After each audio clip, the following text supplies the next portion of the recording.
You are doing everything right financially. You're budgeting, you're investing, you're saving, but the numbers aren't adding up. The problem isn't your strategy, the problem is spiritual blockage. Assalamu alaikum and Ramadan Mubarak. In these short series that I'm going to be creating during the month of Ramadan, we are going to be speaking about the effects of sins. I know it's going to be uncomfortable, and this is first and foremost a reminder for me as it is for you. And I want you to stay with me and stay with the discomfort. It does not mean that what you are doing is wrong. In Surah An-Nur, Allah subhanahu wa ta'ala says, "Seek forgiveness from your Lord. As a result, He will send down rain from the sky and give you increase in wealth and children and provide gardens and rivers." You see, sins create a hijab, a barrier between you and your provision. Not because Allah withholds it, but because you have turned away from the flow that allows the provision to come. Think of it like a water pipe.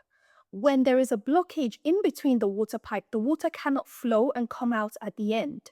What sins do is that they block the flow of the blessings from Allah subhanahu wa ta'ala and the provision that He may provide for you. A lot of us in this month of Ramadan are going to be seeking and asking Allah subhanahu wa ta'ala for many of the provisions that we want in this dunya from Allah subhanahu wa ta'ala. And so one thing that we must ensure that we are doing in order to, again, remove the blockage so the flow can come through, remove the sin so that the blessing can come through to us, is to ensure that we are taking account of our sins. You know you're going back to the sin at the end of the month of Ramadan. Think about it. What is that sin that you know you're going to go back to at the end of the month of Ramadan?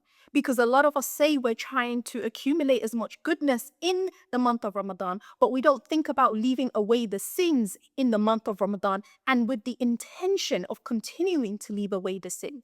You see, seeking forgiveness from Allah subhanahu wa ta'ala, complete tawbah, requires for us to do what?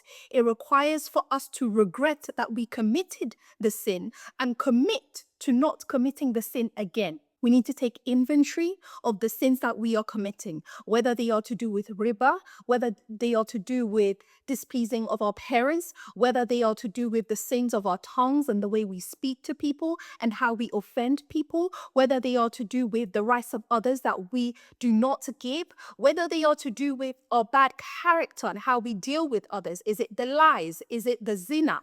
What is the sin that you are committing that in this month of Ramadan, you need to wholeheartedly go to Allah, pour your heart out to Allah and commit to stopping that sin?